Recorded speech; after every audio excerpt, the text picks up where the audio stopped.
السلام عليكم. معذرة من الأصدقاء. انقطع البث.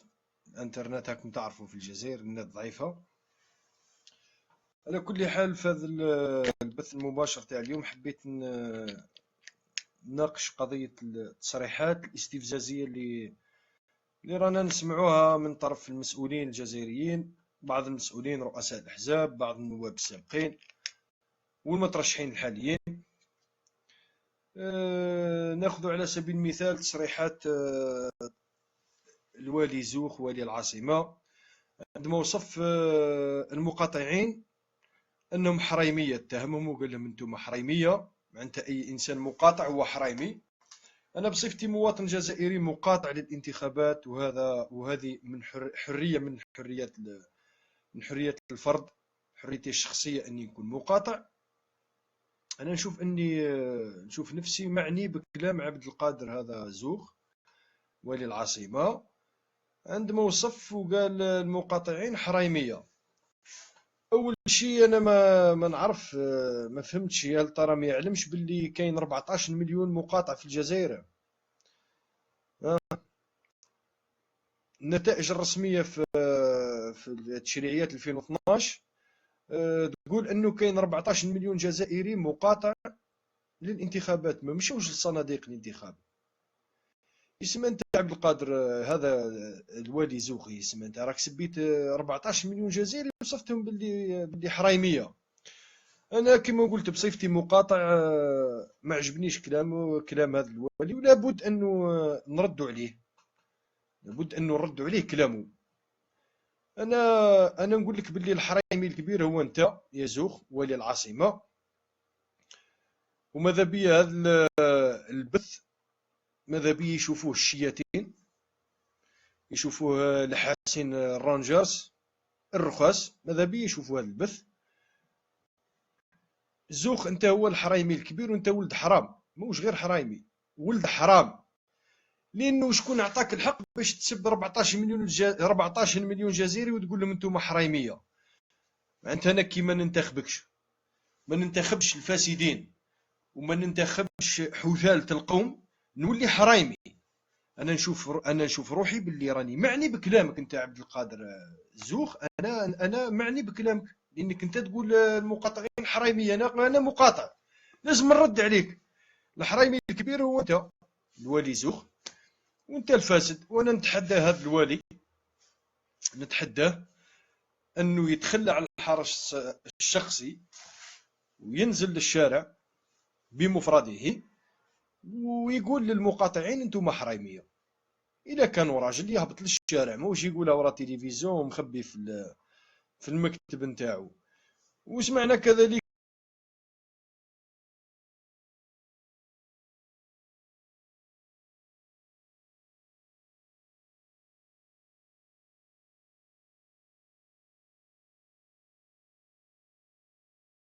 ضعيفه. على كل حال نكملوا. سمعنا كذلك عمار بن يونس يطلق تصريحات ترهيبية، ويقول تنتخبوا ولا ترجعوا لسنوات التسعينات. هنا هذا السيد راه إرهابي، إرهابي في ثوب سياسي، لأنه كاين الإرهاب الجسدي وكاين الإرهاب المعنوي. هنا هذا السيد هذا راه استعمل واحد الإرهاب معنوي، يحب يرهب الشعب الجزائري، يقول لهم يا تنتخبوا يا ترجعوا لسنوات التسعينات. لو كان جينا في دولة قانون ودولة يحترم فيها القانون وتسودها العدالة، عمار بن يونس والله العظيم مآلك السجن، لأنك أنت إرهابي. في أوروبا مثلا، في أوروبا والله في الدول العالم كامل اللي تحترم نفسها، لو كان مواطن موش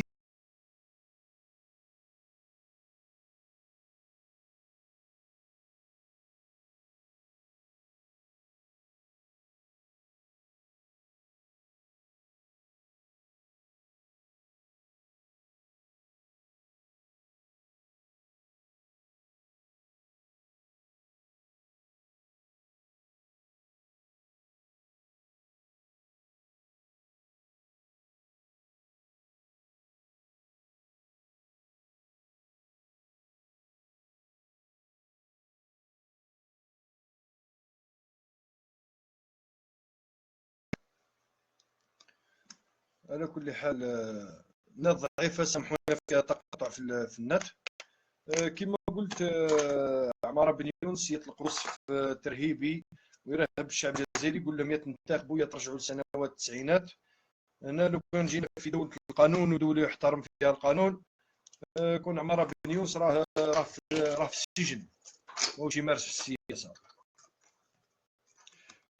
كذلك سمعنا الإعلامية السابقة هذيك على ما أظن بن عروس فجأة وضعت معيار للوطنية، وتوصف توصف توصف المقاطعين لأنه تنقصهم الوطنية. معناتها أي إنسان في ميزة، هي الإنسان اللي قاطع الانتخابات وما ينتخبش الفاسدين وما ينتخبش سارقي المال العام، راه نقصات وطنية. سميها على حسابها، لازم ننتخبوا الفاسدين وننتخبوا اللصوص باش نكونوا وطنيين.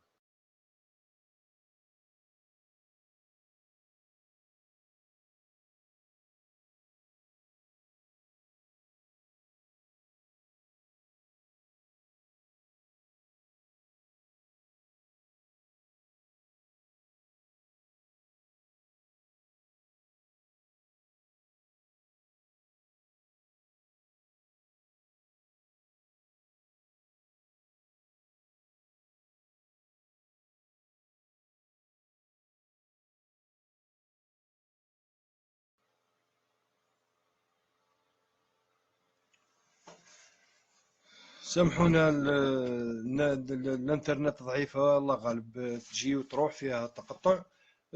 كنا في الحديث على بن عروس اللي قالت انه اللي ما ينتخبش نقصته وطنية.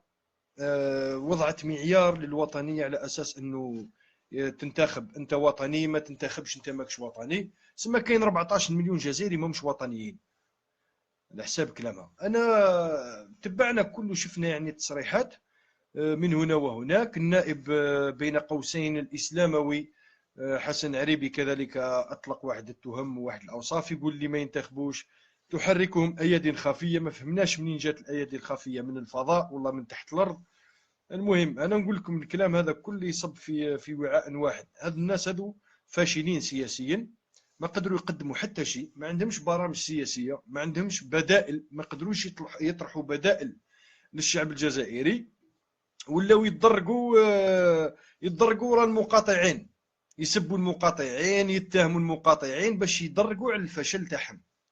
لانه كون جاو هاد الناس هذو، كون جاو ناجحين في السياسه، ما يخليك من المقاطعين، خليك من المقاطعين، ما تحكيش عليهم. كش ما عندك انت، كش ما عندك برنامج سياسي قدموا للشعب الجزائري، وقنع المواطن الجزائري باش يجي ينتخب نهار الانتخابات. موش تسبوا وتزيد تحب ويجيك ينتخب. دوك انا انت الوالي زوق كي تقول لي انت حرايمي، يعني بكلامك انت راح نجي ننتخب، هاو نزيد ندير التغنان تلقاويه خلاص. قسما بالله العلي العظيم انا شخصيا كون يحطوا لي الموت من والانتخاب من، نفضل الموت. كيف انت تقول لنا حرايميه وتستنانا نجيو ننتخبوا؟ الكلام تاع هاد الناس هذو، هاد الكلام الغير مسؤول. نقول لكم واش يزيد يخلق هذا الكلام، يخلق نوع من الراديكاليه، ويخلق واحد التطرف سياسي. بالكلام هذا الشعب الجزائري يزيد يدير التغنانت، لاش اللي كان راح ينتخب يبطل. في الحقيقه نورمالمون حبيتونا نجيو ننتخبوا، حبيتونا نمشيو لصناديق الاقتراع بالتي هي احسن، بالهدوء، قدموا لنا برامج، اعطيونا ضمانات باللي هذه الانتخابات راح تكون انتخابات نزيهه وشفافه. اعطيونا نيه حسنه. وانت تخرج لي في التلفزيون تقول لي انت حرايمي، وواحد يقول لي انت تحرككم ايادي خفيه، والاخر يقول من هي اللي ما ينتخبش ناقصته وطنيه وكذا، وكل واحد يطلق في تهم اغوش دروات. هنا راح نبطلوا، احنا ما ننتخبوش. تغننت، هذا ما كان. بغيتونا ننتخبوا، بغيتونا نمشيو لصناديق الاقتراع بالتي هي احسن. وضيف على ذلك كاين واحد النقطه لازم نتكلموا فيها. الأغلبية هم المقاطعون. كاين 14 مليون جزائري مقاطع للانتخابات. هذا بعد النتائج الرسميه اللي مدها وزير الداخليه في 2012. وكاينه نواحي 7 ملايين تروح تنتخب، هم الاغلبيه هم المقاطعون موش المشاركون في الانتخابات. كيف انتم تسبوا الاغلبيه وتحبونا نجيو ننتخبوهم؟ هذه ما تكونش نهائيا. وانا نزيد نهنيه من المسؤولين هذو انه المقاطعه في انتخابات تشريعيه 2017 راح تولي مرتين دوبل، تولي دوبل. تلقاو رواحكم وحدكم انتم وولادكم برك تروحوا تنتخبوا. وهاي الايام بيناتنا، هاي الايام بيناتنا. كيفاه يعني ما فهمتش انا تسبونا وتبغيونا ننتخبوا. تسبني تقول لي حرايمي وتقول لي ناقص وطني وتحبني نجي ننتخب. والله ما ننتخب. انا مني واحد وقسما بالله، والله يا لو كان ينوضوا جدودي من القبر والله ما انتخبت. تغنى انت خسرت. يدزوا معاه من الفوق، ما ننتخبوش وما نرجعوش لسنوات التسعينات وما تخوفوناش ودزوا معاه. هذا ما كان. فهمت؟ لانكم نتوما ماكمش تاع قدر، ماكمش تاع احترام. واحد اللي يقول للمواطن، يقول له انت حرايمي. يا الحرايمي الكبير هو انت زوغ، السراق الكبير هو انت. انت حرايمي، انت سراق، انت ولد حرام. والله يا لو كان جينا في دولة العدالة 14 مليون هذو يرفعوا عليك دعوة قضائية. كيف انت توصف 14 مليون جزائري بالحرايمية وتحبنا نجيو ننتخبوه؟ ما ننتخبوش والله لو كان تطبق بعد. هذا ما كان. خلينا نوليو لكم الراديكالية اللي ما صراتش في العالم. ما نقاطعوكم في كلش، نقاطعوكم في الانتخابات، نقاطعوكم في السياسة، نقاطعوكم في كلش. اقعدوا وحدكم، انتخبوا وحدكم، واحكموا وحدكم، ديروا كلش وحدكم. فهمت؟ مانيش نشوف التعليقات تاع الاخوه. ماذا بينا تشاركونا تشاركوا معنا بتعليقاتكم. كاش من اللي عنده تعليق، كاش من اللي عنده طرح. هنا عند خوكم راي الحريه المطلقه الديمقراطيه، قول واش تحب في حدود ما طيحوش الكلام كذا. اما راو عندك قول واش تسحق.